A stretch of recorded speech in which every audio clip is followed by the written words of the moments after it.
योगम एकम न संन्यसेत। देखो, योग यज्ञ यज्ञ दानम तपस्यैव पावनानि मनीषिणाम्।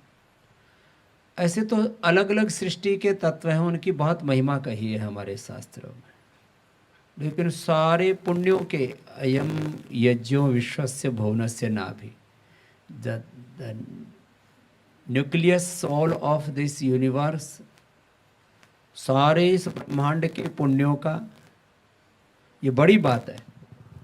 अब ये बात जो है वैज्ञानिक रूप से तो थोड़ी मैं प्रमाणित कर सकता हूँ, लेकिन आध्यात्मिक रूप से, भावनात्मक रूप से इसकी इतनी महिमा है।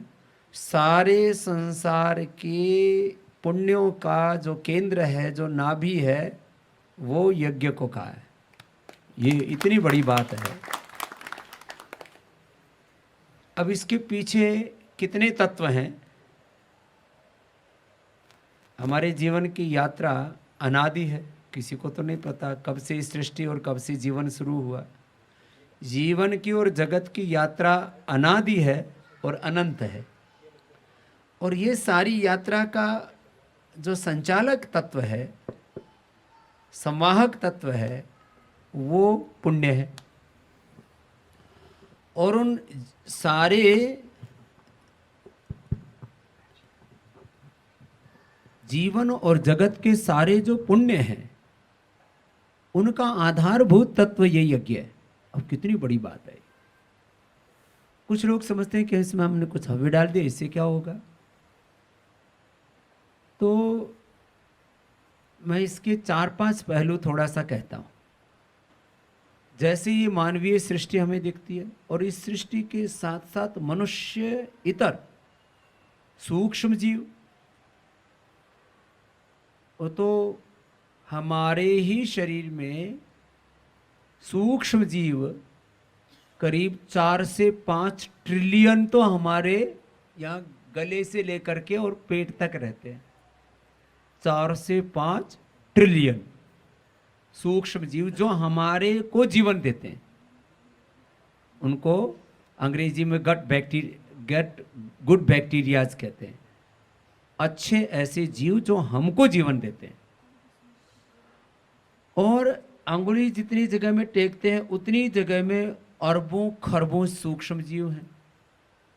जितनी सृष्टि हमें दिख रही है, इससे अनंत गुना, इसलिए 1000, 2000, 10,000 ऐसा कुछ उसकी करोड़ गुना ऐसे कह नहीं सकते।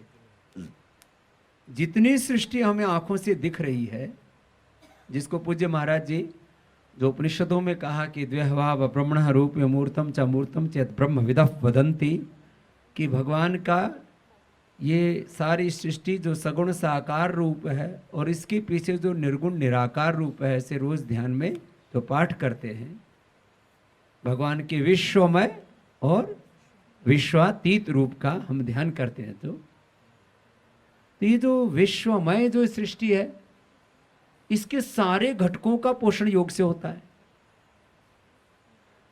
किसी पेड़ को कोई बीमारी लगी हो, वहां हवन कर दो और यज्ञ की राख का, हवन की राख का उस पर जो भस्म है उसका छिड़काव कर दो।